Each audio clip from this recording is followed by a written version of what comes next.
Oke, Assalamualaikum warahmatullahi wabarakatuh. Selamat pagi semuanya. Semoga teman-teman dalam keadaan yang sehat walafiat, dimanapun teman-teman berada, tentunya paling di rumah ya. Apa kabar kalian? Gimana liburan kemarin? Di rumah aja kah? Karena memang kita juga diminta untuk di rumah aja ya. Nah, hari ini ketemu lagi dengan Ustazah. Sebelum kita mulai pembelajaran hari ini, teman-teman kita berdoa dulu. Silahkan teman-teman berdoa. Berdoa dimulai.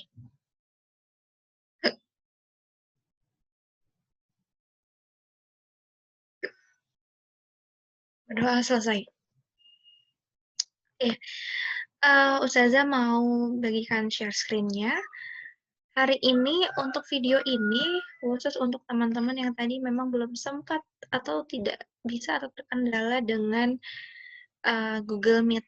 Nah, Ustazah ini dari Zoom ya. Oke. Hari ini pembelajaran jarak jauh lagi, kita ketemu secara online lagi. Tanggal 12 Januari 2020, hari pertama kita belajar. Kita akan belajar di tema 6F atau tema 6, pelajaran IPA, Bahasa Indonesia, dan juga PPKN. Nah, tujuan pembelajaran kita hari ini adalah teman-teman tentunya bisa memahami apa itu pubertas dan juga ciri-cirinya. Kemudian teman-teman juga bisa memperkirakan informasi yang teman-teman bisa dapatkan setelah teman-teman baca judul bacaan. Judulnya aja. Dari judul bacaan teks non-fiksi. Non-fiksi itu artinya adalah teks yang berdasarkan kenyataan. Berita, atau misalnya artikel, atau penjelasan, itu non-fiksi. Kalau fiksi itu adalah cerita yang dikarang atau dibuat-buat, seperti misalnya dongeng, sinetron, itu ceritanya, itu adalah cerita fiksi. Kemudian yang ketiga, teman-teman menganalisa dampak pemenuhan kewajiban dalam kehidupan sehari-hari yang berkaitan dengan kondisi teman-teman sebagai remaja. Hari ini penilaiannya ada dua, yaitu keaktifan saat diskusi, dinilai dengan menggunakan rubrik dan juga membuat refleksi pembelajaran di akhir pembelajaran. Nah, untuk teman-teman yang tadi tidak sempat ikut diskusi, teman-teman boleh nanti menjawab pertanyaan Ustazah nih. Kalian sambil nonton, kalian boleh sambil jawab pertanyaan Ustazah secara voice note di WA Ustazah aja. Nah, yang pertama, apa yang kita masuk ke materi ya? Apa sih yang kamu lihat dari gambar ini? Pindahin dulu. Nah, cara pindahin ininya di bawah. Oke, apa sih yang kamu lihat dari gambar ini? Ini di sini ada gambar, ada bayi, ada balita, ada anak-anak, ada remaja, ada dewasa, dan juga ada lansia atau lanjut usia. Nah, teman-teman boleh yang tadi belum sempat ikut diskusi, boleh teman-teman voice note atau dicatat dulu deh pertanyaannya. Yang pertama, apa sih yang membedakan dari semua fase ini? Coba kamu lihat, perhatiin gambarnya, apa sih yang beda dari setiap gambar, dari setiap pertumbuhan manusia ini, apa yang beda? Perbedaannya apa? Udah? Di voice note dulu boleh, atau dicatat dulu. Lanjut, ternyata teman-teman kita itu pasti akan mengalami fase dari bayi ke anak-anak sampai lanjut usia, insya Allah, kalau memang kita umur kita sampai ke fase tersebut. Tapi kalau misalnya ternyata Allah menakdirkan kita berhenti di fase anak-anak, kita tidak bisa melanjutkan ke fase remaja, misalnya kita keburu meninggal gitu ya, berarti kita hanya bisa melanjutkan sampai fase itu aja. Tapi insya Allah kita selalu berdoa untuk dipanjangkan usianya dan juga diberkahkan usia yang panjang itu. Lanjut ya, ke gambar selanjutnya. Kita lihat, apa saja sih perbedaan fungsi sosial orang dewasa dan anak-anak. Fungsi sosial itu apa? Maksudnya adalah tugas atau peran orang dewasa dan juga anak-anak dalam kehidupan sehari-hari. Apa sih perbedaannya? Coba teman-teman boleh juga di voice note juga, atau diketik, atau bolehlah ditulis. Kalau misalnya tadi teman-teman ada yang jawab, contohnya kalau orang dewasa itu tugasnya bekerja, kalau anak-anak bermain boleh. Atau kalian punya pendapat yang lain, boleh ditulis atau disampaikan. Kita lihat di sini juga ya, di gambarnya di sini ada orang dewasanya dua, ada ayah dan ibunya yang membantu anaknya bermain sepeda. Jadi di sini orang tuanya sudah memiliki kecakapan untuk membantu anaknya menaiki sepeda, mengendarai sepeda, sedangkan anaknya di sini baru belajar. Gambar yang kedua, kalau persamaannya, persamaan fungsi sosialnya kita bisa lihat di gambar yang ini. Di sini ada orang dewasa dan juga anak-anak yang sama-sama sedang membersihkan lingkungan. Berarti setiap fase kehidupan kita sama-sama bisa saling bekerja sama, teman-teman. Jadi jadi kalau misalnya di rumah ibu masak, boleh nggak sih kalau kalian masak? Ya boleh, semuanya boleh masak gitu. Mau cuci piring, boleh nggak sih anak-anak cuci piring? Boleh gitu. Jadi nggak harus semuanya dikerjakan oleh orang dewasa. Anak-anak juga bisa mengerjakan itu. Nah, apa sih hubungannya orang dewasa, anak-anak, dan gambar yang tadi sampai sudah tua itu dengan pelajaran kita hari ini? Hari ini kita mau belajar tentang pubertas, teman-teman. Pubertas itu, di sini bisa teman-teman baca, adalah masa ketika anak laki-laki dan perempuan mengalami perkembangan secara seksual. Biasanya terjadi pada masa peralihan dari anak-anak menuju remaja atau dewasa. Seperti yang teman-teman alami saat ini. Nah, teman-teman sekarang lagi ada di masa-masa peralihan antara anak-anak menuju ke remaja atau dewasa. Karena teman-teman bentar lagi bisa saja ada yang sudah mengalami pubertas atau ada yang belum mengalami pubertas.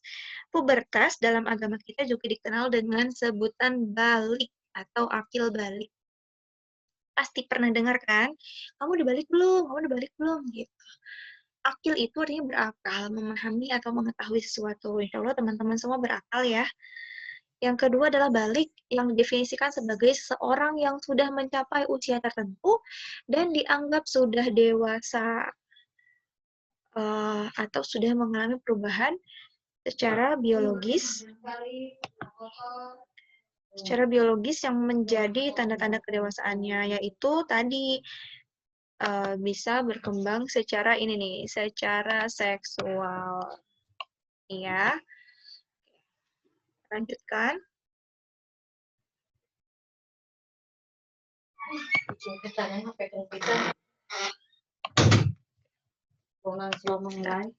Oke.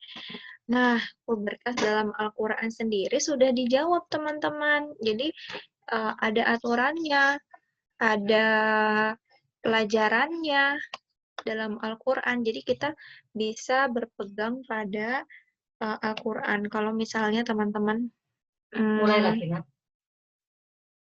lagi direkam. Misalnya teman-teman apa nih? Bentar.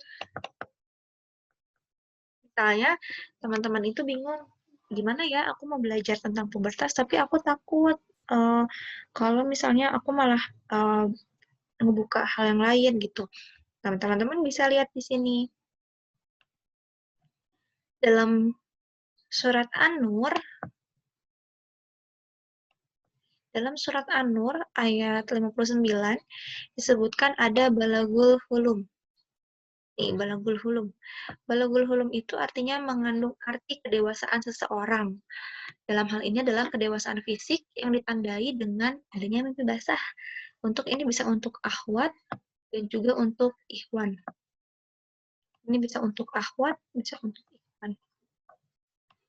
Biasanya yang paling menjadi tanda bahwa dia telah balik dengan tanda mimpi basah adalah yang ikhwan.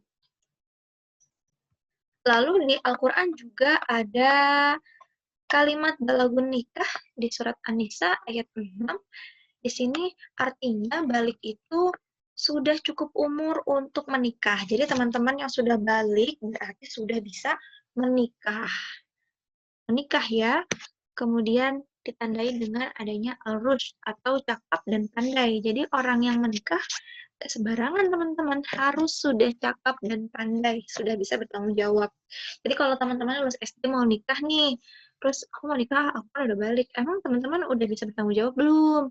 Udah bisa uh, apa namanya? Udah dewasa belum gitu? Udah bisa memberikan nafkah belum? Misalnya kayak gitu. Kemudian yang terakhir adalah balagha asyuddah. Di sini ada dalam surat Al-Ahqaf dan surat Al-Qasas ayat 14. Uh,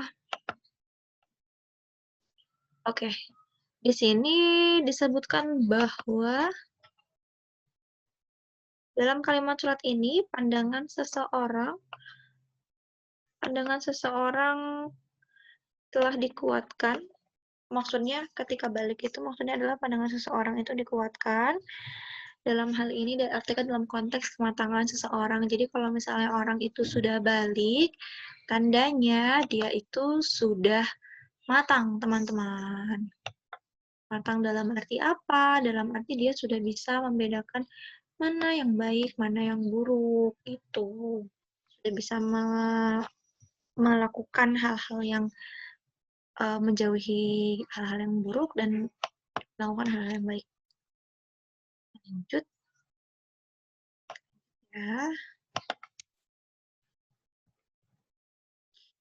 Orang muslim yang balik sudah memiliki tanggung jawab sepenuhnya untuk menjalankan syariat Islam dengan menjalankan perintah Allah Subhanahu wa taala dan menjauhi larangannya. Berarti kalau teman-teman ternyata sudah balik, di sini teman-teman sudah punya tanggung jawab. Nih. Aduh, mana nih? Tanggung jawab nih. Sudah punya tanggung jawab yang penuh untuk menjalankan syariat Islam. Berarti teman-teman udah harus sholat 5 waktu, udah harus puasa di bulan Ramadan, yang rukun Islam yang 5 itu harus sudah bisa dilaksanakan. Dosanya pun sudah ditanggung sendiri, pahalanya pun sudah ditanggung sendiri. Nah, kemudian seseorang yang sudah mengalami akil balik juga tidak lagi dianggap sebagai anak-anak, sebab ia sudah sepenuhnya menjadi orang yang harus paham perbuatan mana yang baik, yang benar, dan mana yang salah. Jadi kamu nggak bisa dibilang lagi anak-anak, karena kamu seharusnya sudah tahu mana perbuatan yang baik, yang benar, dan juga mana yang salah. Kita lanjut ya. Nah, di sini kalau misalnya teman-teman suka dengar, anak remaja itu suka nongkrong, nakal, suka ini apa namanya, suka di pinggir jalan, suka iniin apa namanya, suka main game terus, suka main game online terus, suka apa namanya, ngomongnya kasar. Nah, teman-teman, itu adalah sebagian pandangan orang kepada remaja, kepada kalian sebagai remaja. Tapi teman-teman tidak boleh terlarut dengan omongan tersebut atau pandangan tersebut dan akhirnya ikut serta dalam pandangan tersebut. Misalnya karena orang sudah ngecap kayak gitu, kalian jadi ikut-ikutan. Ya udahlah, kan orang juga bilangnya kalau remaja itu masanya coba-coba, masanya nakal. Ya udah, aku mau coba-coba aja, aku mau nakal. Padahal kita bisa lihat di sini ada tokoh-tokoh Islam pada masa-masa akil baliknya yang sangat-sangat menggunakan masa itu dengan luar biasa. Yang pertama di sini ada Ashabul Kahfi yang tercantum dalam surat Al-Kahfi, di mana para Ashabul Kahfi ini di usianya 17 tahun sudah menjadi menteri Raja Dicyanus. Raja Dicyanus ini adalah salah satu raja yang ingin disembah. Makanya Ashabul Kahfi ini ngumpet di gua Kahfi itu. Dia menghindari atau ingin berlindung dari raja yang pengennya disembah gitu. Jadi mereka udah tahu bahwa itu tuh baik gitu. Nah, kemudian yang kedua, ada Imam Syafi'i pada usia belasan tahun sudah layak memberi fatwa. Seperti kalian masih umurnya belasan. Kalian kan paling baru 11, 12, 13 kan? Kemudian ada Al-Fatih yang menaklukkan Konstantinopel. Al-Fatih pada usia 21 tahun sudah menguasai 2/3 dunia. Berarti pada usia belasan, dia sudah mulai untuk membentuk strategi, membentuk tim perang, dan lain-lain. Kemudian Ibnu Sina juga sudah berjasa di dunia kedokteran pada usianya 19 tahun. Ada juga tokoh perempuannya, ada Maryam binti Imran, melahirkan Nabi Isa di usia 12 tahun dan berjuang membesarkan Nabi Isa seorang diri. Berarti kan sudah luar biasa yang dilakukan oleh anak-anak di usia remaja itu. Kemudian Aisyah radhiyallahu anha juga menghafal banyak hadis di usia mudanya. Lalu sebagai muhasabah diri, apa yang sudah teman-teman lakukan di usia belasan kalian saat ini? Kalian boleh pikirkan apa saja yang sudah kalian lakukan dan kalian boleh apa ya namanya rencanakan kira-kira hal keren atau hal menarik atau hal uh, great apa sih yang mau kalian lakukan di usia remaja mumpung masih remaja. Oke, lanjut. Nah, kita lanjut ya. Apa sih pubertas itu? Pubertas itu adalah masa transisi. Ini masa transisi. Transisi itu peralihan dari masa anak-anak ke masa dewasa, ditandai dengan munculnya tanda-tanda seksual yang adanya tanda-tanda seksual itu ada primer dan sekunder yang dan memiliki kemampuan bereproduksi yang ditandai dengan adanya perubahan hormonal, psikologis dan sosial. Jadi kemampuan bereproduksi ini tandanya kalian kalau sudah balik, kalau sudah puber, sudah mengalami pubertas, kalian itu sudah bisa mempunyai keturunan. Nah, di sini ada tahapan-tahapannya. Yang pertama itu ada prapubertas. Di sini sekitar 2 tahun sebelum pubertas. Berarti di 2 tahun ini biasanya teman-teman sudah mulai mengerti mana yang baik, mana yang buruk. Jadi di sini di masa pubertas yang 2 tahun prapubertas ini kalian sudah memahami itu. Kemudian di sini ada masa pubertas. Kalau perempuan di usia 9 sampai 15 tahun, kalau laki-laki di usia 11 sampai 16 tahun. Kemudian ada pasca pubertas atau setelah pubertas di mana di sini hal-hal yang terjadi pada masa pubertas sudah berjalan lebih teratur. Jadi kalian sudah lebih dewasa lah gitu. Di sini di pasca pubertas itu bisa dibilang kalian sudah lebih dewasa. Oke, kita lanjutkan. Kita hapus dulu. Lanjut. Nah, teman-teman boleh dicek juga di halaman 34. Di sana ada perubahan utama atau primer. Perubahan utama itu namanya perubahan primer. Nah, ada juga perubahan sekunder. Kalau perubahan primer itu terjadi dalam tubuh kita dan tidak terlihat. Tapi kalau perubahan sekunder atau perubahan fisik terjadi di luar tubuh kita atau dapat terlihat. Nah, kalau perubahan utama atau primer bisa teman-teman baca di halaman 34. Boleh dibuka bukunya, tema 6F ya. Perubahan utama atau primer pada perempuan adalah haid atau menstruasi, sedangkan di laki-laki adalah memproduksi sperma. Nah, berarti di situ juga bisa dibilang dengan mimpi basah. Jadi, kalian sudah bisa memproduksi sperma. Kemudian, kalau perubahan sekundernya seperti yang disebutkan adanya bulu di ketiak, kemudian juga tumbuhnya jerawat, kemudian juga suaranya membesar, ada jakun di sini ya, tumbuh jenggot, tumbuh kumis, dan lain-lain itu adalah perubahan fisik atau perubahan sekunder yang terjadi di luar tubuh dan dapat dilihat. Ya, lanjut ya. Ini dia, ini ada tanda-tanda pubertas. Jadi teman-teman bisa bandingkan ya tanda-tanda pubertasnya. Tumbuh kumis jenggot, rambut halus mulai tumbuh, wajah berminyak, muncul jerawat, dan lain-lain. Kalian bisa diperhatikan di sini. Untuk ahwat dan ikhwan, sebelah sini ahwat, sebelah sini ikhwan. Jadi kalau teman-teman ingin tahu lebih dalam, misalnya seperti apa sih ininya, apa yang harus teman-teman lakukan, kalian bisa ngobrol sama ustadz atau ayah, ustazah atau ibu. Jadi kalau ahwat dengan ahwat lagi, kalau ikhwan dengan ikhwan lagi gitu ya. Lanjut, kita lanjutkan. Nah, hikmahnya apa kita mempelajari pubertas? Setelah kita mempelajari pubertas, kita jadi tahu bahwa setiap manusia itu pasti mengalami masa pubertas. Ketika kita sudah mengalami masa pubertas, berarti kita sudah siap untuk bereproduksi atau berkembang biak. Nah, lalu apakah hanya untuk itu? Apakah hidup manusia itu hanya untuk berkembang biak? Apa esensinya?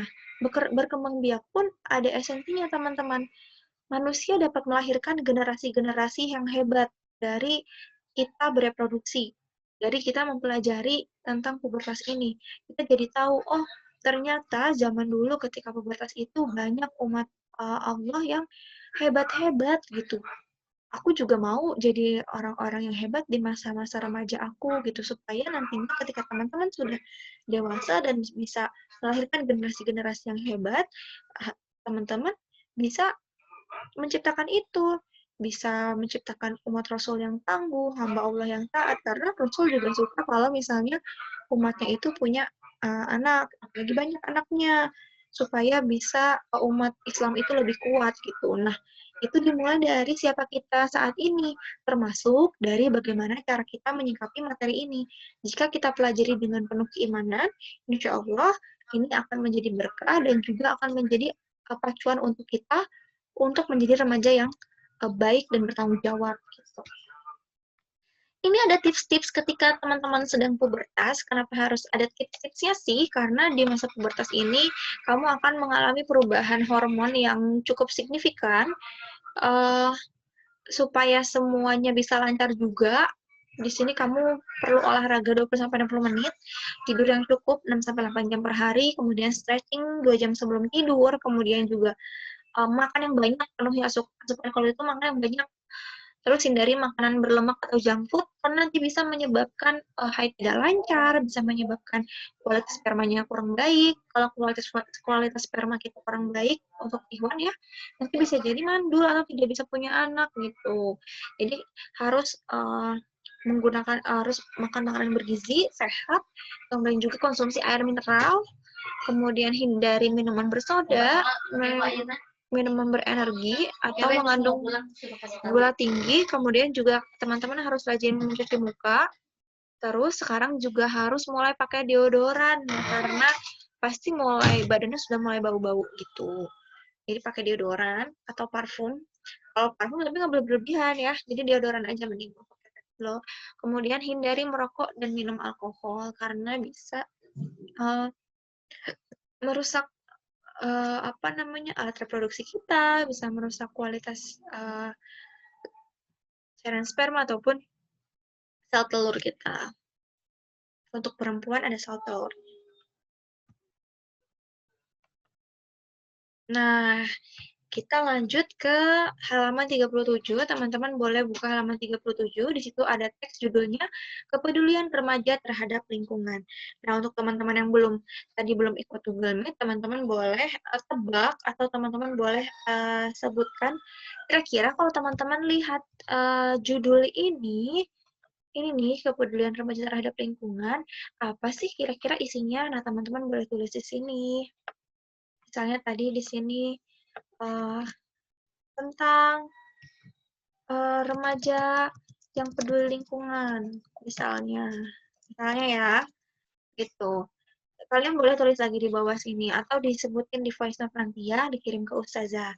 Terus, setelah kalian memberikan beberapa poin, kalian baca teksnya. Nah, setelah kalian baca, kalian pastikan yang kalian sebutkan tadi di sebelum ini, ada nggak ya? Apakah informasi yang aku kira-kira itu benar? Apa ada gitu? Kalau misalnya memang ada, kalian bisa checklist. Kalau misalnya nggak ada, kalian bisa tulis di sini. Ternyata yang selama baca teks isinya apa aja. Ini fungsinya adalah teman-teman terbiasa mengecek bahwa kalau misalnya judulnya seperti itu, belum tentu juga isinya seperti yang kita pikirkan gitu. Jadi kita tetap harus membaca. Dimanapun kita berada, pasti kita perlu membaca. Lanjut ya. Yang terakhir, ini ada kewajiban dan pemenuhan kewajiban. Maksudnya, kewajiban pemenuhan kewajiban itu kita sebagai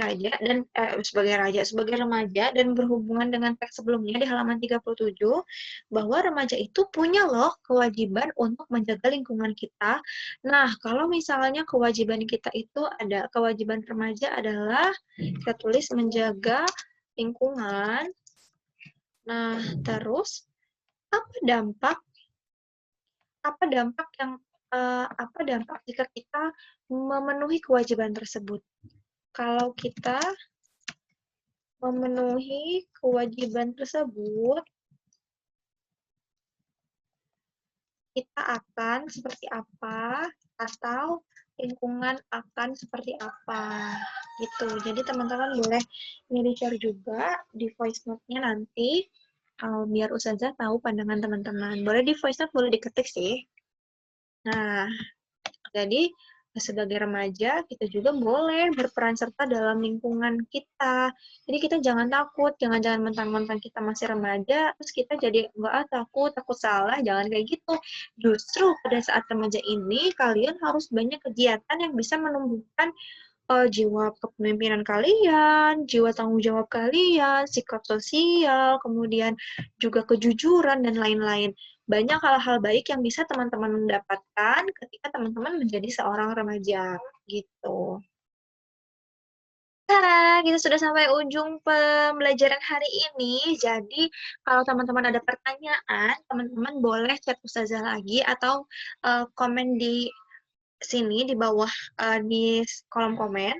Kemudian juga teman-teman tugas hari ini adalah teman-teman menuliskan apa saja yang sudah teman-teman pelajari dari video ini. Lalu teman-teman tulis ini, terus saja kasih keterangan ya. Teman-teman tulis ini buat per poin, buat apa yang sudah kamu pelajari hari ini dibuat per poin, poin per poin. Jadi misalnya nomor 1 apa, nomor 2 apa, nomor 3 apa, nomor 4 apa, nomor 5 apa gitu. Apa yang sudah teman-teman pelajari hari ini. Kemudian teman-teman tuliskan, tulis di buku tulis. Boleh buku tulis tematik, boleh buku tulis bahasa Indonesia, atau buku tulis PKN. Ya, ini boleh ditulis, lalu setelah itu kalau sudah ditulis, fotokan hasilnya ke Ustazah, dan wajib dikumpulkan hari ini.